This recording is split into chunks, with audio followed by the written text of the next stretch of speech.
My name's Dr. Dilisha Patel. I'm a senior researcher at the GDI Hub, and my area of research mostly focuses on gender and disability inclusion.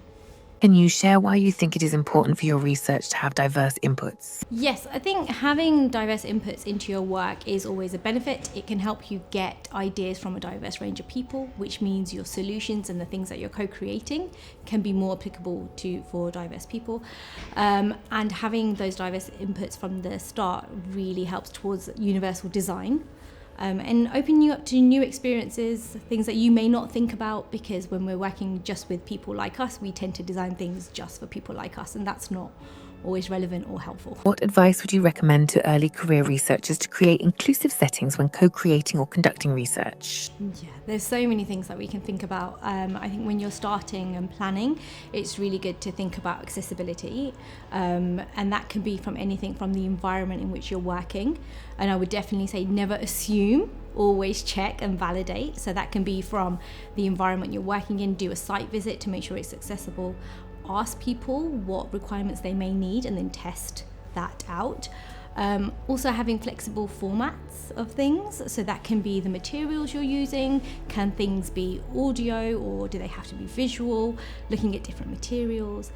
And especially when you're doing research, you might have to look at things like consent mechanisms. You know, sometimes written is not always favourable. Explore verbal consent practices, other things like that. Can you share any common mistakes that researchers should avoid? Common mistakes, I think, is not planning appropriately as well. When you're planning, always, things can cost more than you realise, especially if we're looking at accessibility. So always have some funding aside for that. Don't ignore the input of intersectionality. People's identities from a range of things can impact their